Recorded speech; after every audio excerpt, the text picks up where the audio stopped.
Alright, Shalom. First and foremost, I want to give all praises and glory to Yahweh Hashem Yashai, Bashem Rakakadash.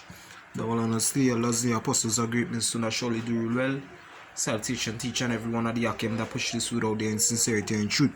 Alright, brother Lamar, once again from James Shendar, coming to do a quick Hebrew lesson, be edifying towards you hopefully elect. Right, so yeah, just going a little bit into the Hebrew here, just to explain a little some like with the pronunciations.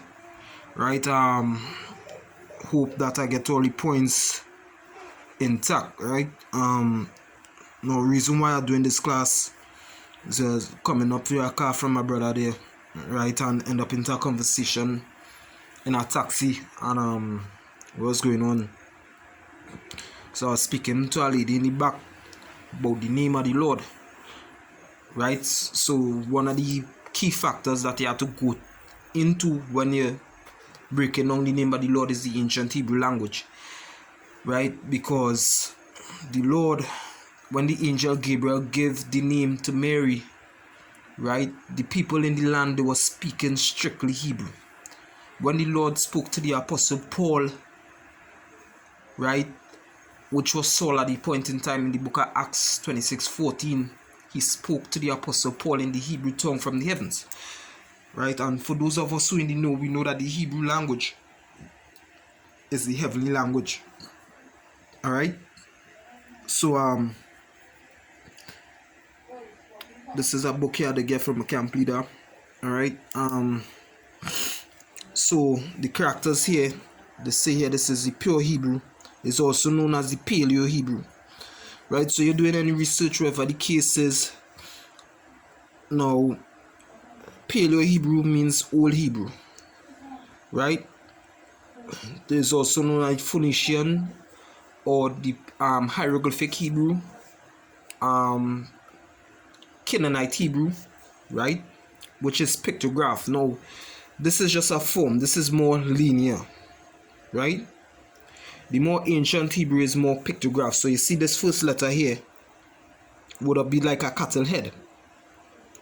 Now, these days, what you will learn in the Germanic or the Yiddish Hebrew, or the modern day Hebrew.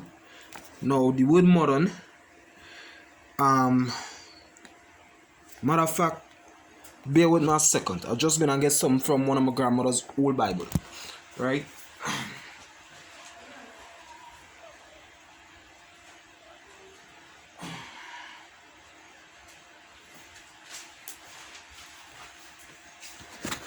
Right, Shalakia. Now this is a very old Bible that my grandmother have. Right now, inside of this Bible, they're telling you that the microchip is the mark of the beast also, right? It have a lot of information inside of this Bible here. All right, it have the genealogy. It talk about the lunar calendar and everything. You know, I had certain things was to do in this book, but forgive me, I just get sidetracked a lot of times. All right. You see this particular part, modern day electronics and end time prophecies. They will actually tell you that the chip, and they was going into you see, microchip placed underneath the skin of your dog.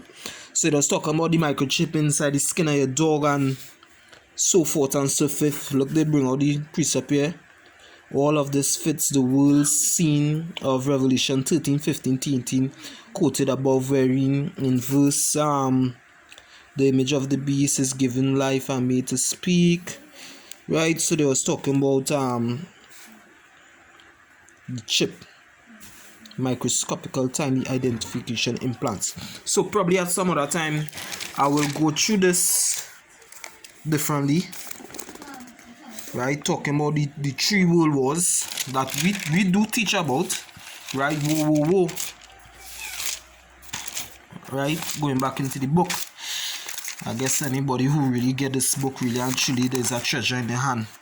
All right, so they was talking about also the Jewish calendar, right? select the Jewish calendar. So they was talking about did you see? New moon, Passover, unleavened bread, and all these different kind of things. Alright, so right, it's something I was looking for, where it says here inside of this Bible, in the,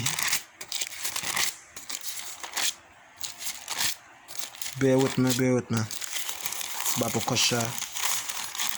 You know, this book, this Bible is very thick.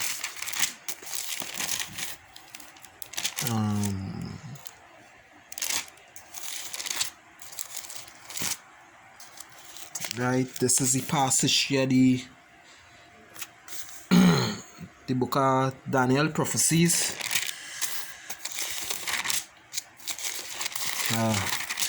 Baba Kasha still I need me 2 hands.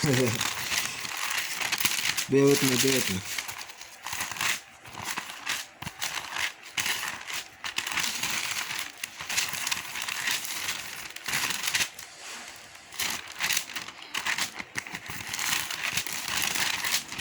You know, because the ancient Hebrew is very important, alright? And people tend to misunderstand what's going on. Right. So here what it say here. According to Ecclesiastes 1:9-10, right? There's no new thing underneath the sun. So here it says, if it's new, it is not true. If it is true, it is not new. Right? I believe they had the word. Did they have the word modern here?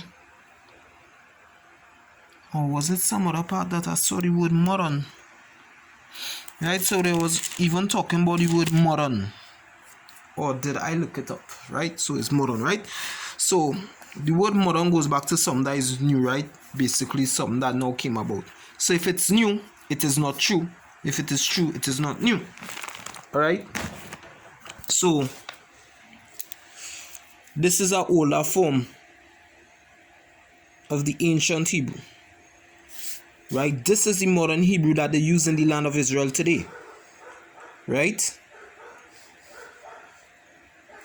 This was more pictographic. Alright?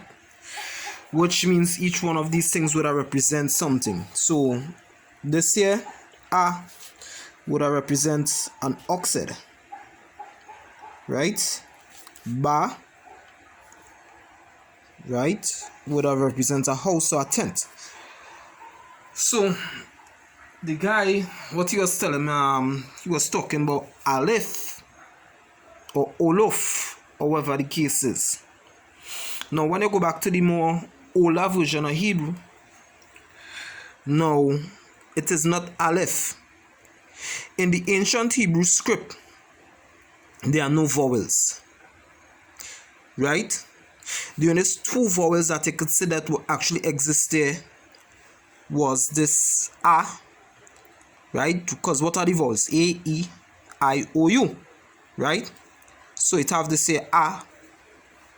And then coming down here, I. Right? So that would have been 2. Every other, it would have been more like a song, so it would have been understood. So you don't say B in Hebrew, you don't say G. You say Ba, you say Ga. Forgive the noise, so it's around New Year's time. Right? So back in the ancient days, they wouldn't say Aleph, right? Because it has no F. Right? The ancient Hebrew is made up of 22 letters or 22 pictographs. Right? So the F, X, I, FX, select O,